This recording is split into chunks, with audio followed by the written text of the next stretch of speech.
Политичка ситуација, господин Буџако даде еден дипломатски широк одговор, меѓутоа еве ќе се обидам кај вас, дали сега очекувате поголем притисок на опозицијата или на власта? Прво да ја поздравам, прв пат во оваа телевизија, до вашата емисија која редовно си ја гледам, да ви кажам, и до гледачите непосредно во студијата, кои ми е драго што учествува во некоја интерактивна дебата.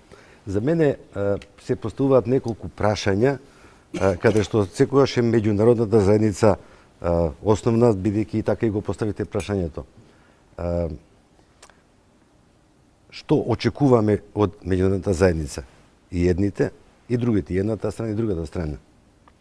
Дали тие знаат во која средина се наоѓаат, иако е тоа 20 на години, 25 години, да речеме, едно искуство на амбасадори и други представници, не само на земји, него на ОПСЕ, на Европската унија и така натаму. И дали сваќаме, дали се дојдени тие тука да помогнат или да одмогнат. Сега, за сценаријата, добро што го кажавте, има за понатаму ќе го кажеме тоа сигурно кои се очекуваните работи. Мислам дека народот, како што многу често се употребува, треба да стварно да свати зошто е меѓународната заедница овде. Ние сме сепак некои 2 милиона и нешто и помалку, може би сега, после разни проценки и така натаму на статистиката. Зошто се тука? Тие се тука, бидејќи Македонија е определена да оди во НАТО, во Европската унија. Тие се дојдени тука да помогнат во подигнувањето на свеста, на демократските процеси, медиумите, судството, се она што ја чини заедницата општествена, еден вистински организам, механизам кој треба да функционира во некои приближни критериуми, ако не исти, како што во некои земји на светот ние милуваме да ги кажеме, што не сум во Шведска, што не сум во да си завршам работа за минута, за две и така натаму и така натаму. Значи, прво, треба да сватиме во која состојба сме сега. Сега сме во една ситуација страшна, бидејќи председателот на парламентот поднесува, го распушта собранието, а се уште не подпишал одлука. И сега се појавуваат натаму цели 15 дена, се оди низ медиумите, кој е во право, кој е во криво. Нормално, тој што ги има медиумите, тој победува секаде. Зашто? Тој ги има медиумите. Тој ако каже дека овде има вино, после некој време сите ќе мислат дека стварно овде има вино, овде има вода. Значи, тоа ми беше идејата. Ние мораме да сватиме дека медиумите, а тоа е еден од договорите, од точките во Пржинскиот договор кој не е исполнет. Медиумите нема за мене ни јота променено. Може би некој отишол од едната страна во некоја телевизија, друг дошол во другата, тоа не е ништо.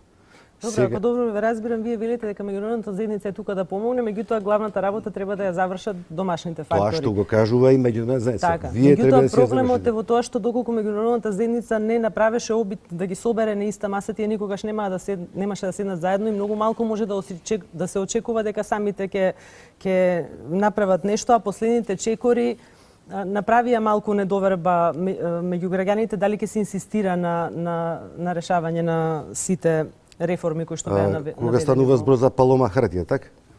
Не може. Или ќе разговараме равноправно со аргументи, или со ефекти према дел од народот кој едноставно можеби не е толку заинтересиран, можеби не е на тој ниво да ги разбере пораки. Можеби веќе му е доста. Меѓународната заедница доаѓа секогаш со пораки. И сите пораки кога ќе ги прочитате на Могерини, на Вагел, на Ховид, а да не зборам за твитерот на Вахуте, кој има страшни пораки, некој овде си поигрува. Знаеме кој си поигрува со таа работа, ама тој си поигрува со целата држава, не си поигрува со Вахуте. Иако конкретно е прашањето и колегата Спасов се пријави за да го одговори прво, морам да кажам дека по мене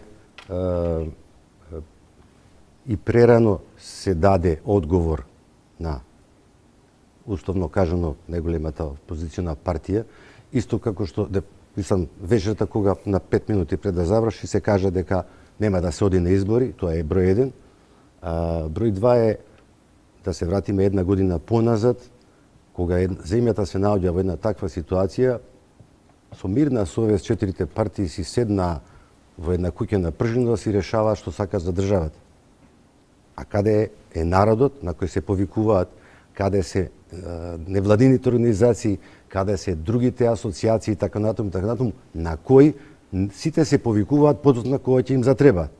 Подоцна се виде, односно претходно се виде колку беа сите тие невладини и така натаму пред владата застанали и така натаму.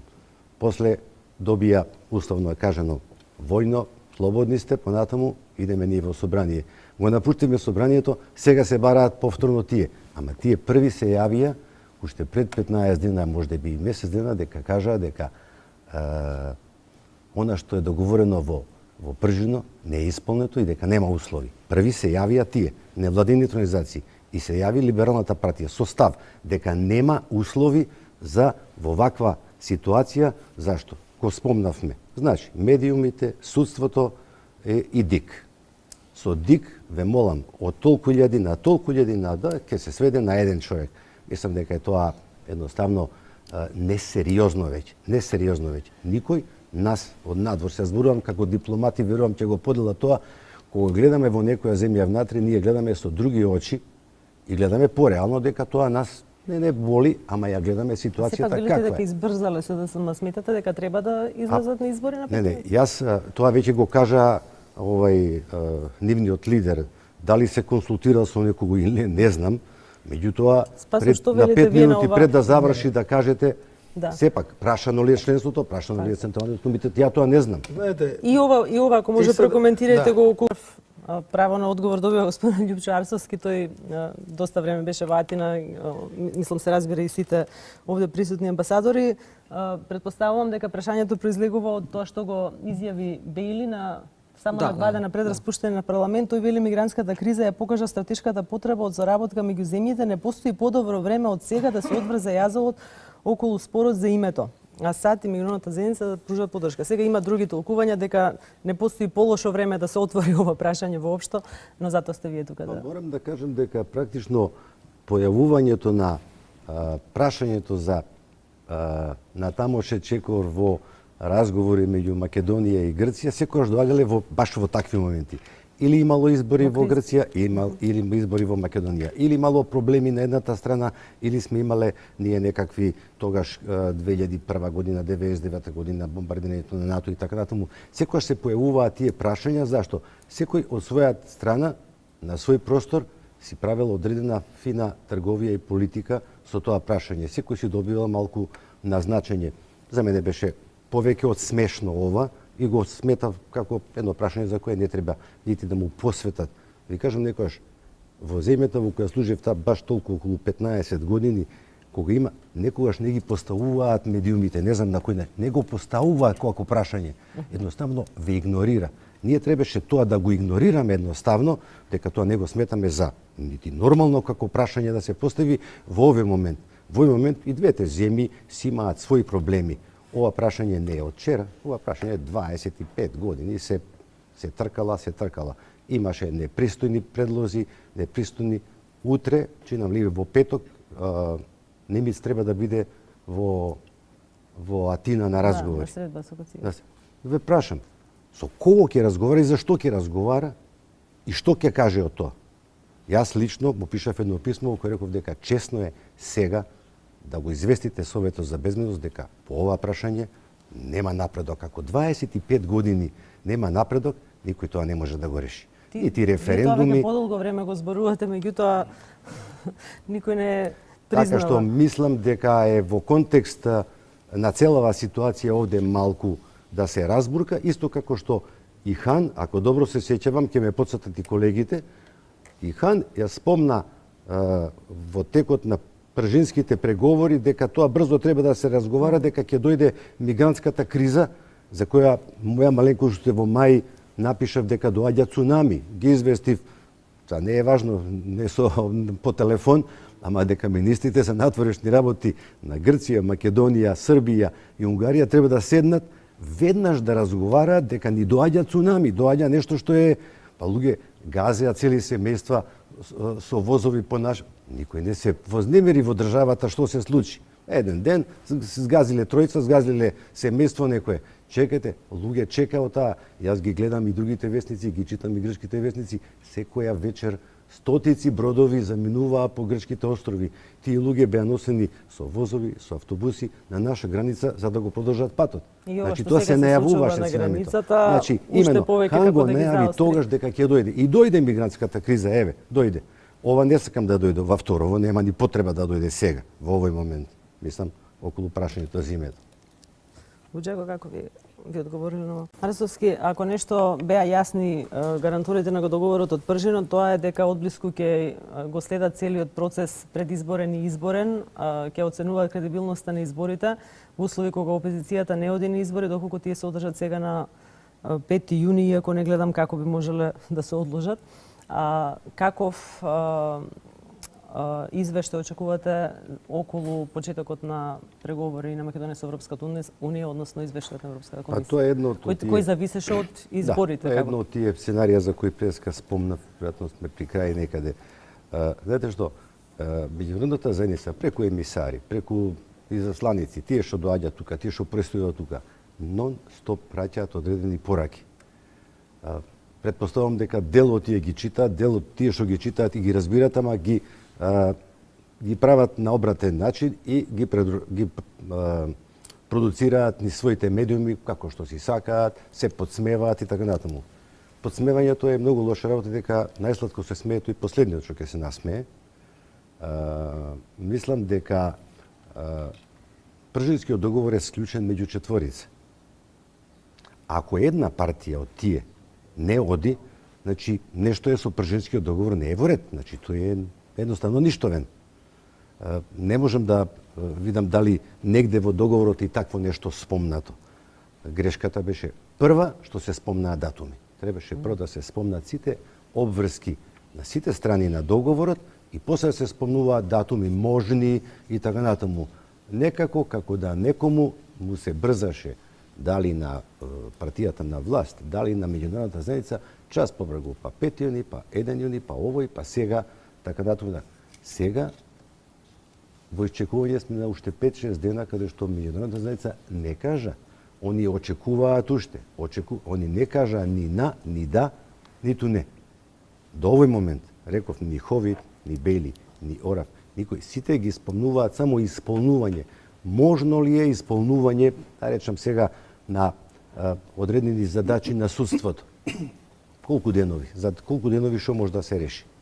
Второ, што може да се направи за медиумите? Сите закони, све она што беше договарано, све она што се бараше, освен некое формално подпишување на кои некои од смешните коментатори на некои телевизии дојде и тие се подпишаа, тоа беше подбивање практично со сите.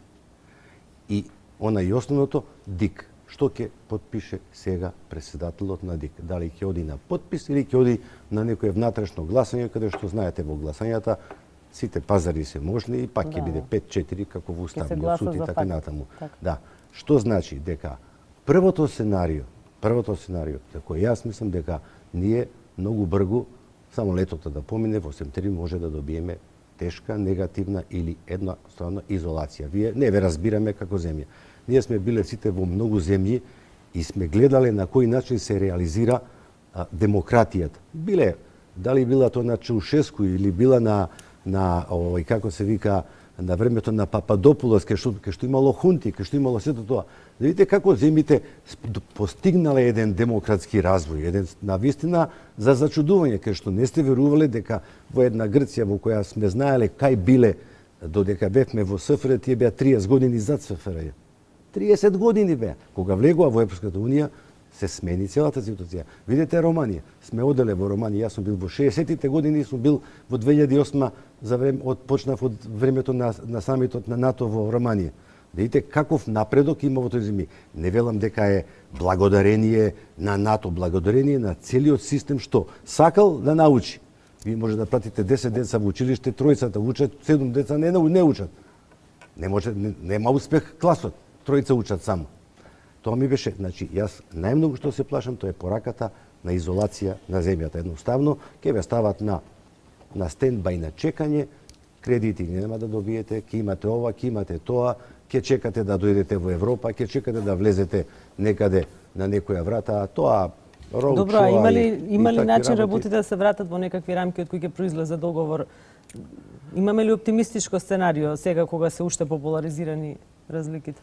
Да ви кажам, да сум во позиција на владеачка партија. Владеачката партија оставам, тие си владеат така како што сакаат. Опозиција. Опозиција требаше да го обедини на време целиот фронт. Без комплекси и без лажна емоционалност. Требаше сите да бидат поканети на маса. Кој е за демократија? Дојдете денеска универзална сала да разговараме. Дали се тоа лидери, полулидери, дали се NGO и сето тоа. Тоа го немаше. За жал. А пак ќе кажам, невладините први дадоа сигнал, зелено светло, удрија, односно црвеното светло. Што значи дека според вас ќе се продолжи малку, ќе се подолго време ќе трае обидот за излегување од политичката криза? Јас мислам дека ќе влегуваме од криза во криза. 10 минути имаме.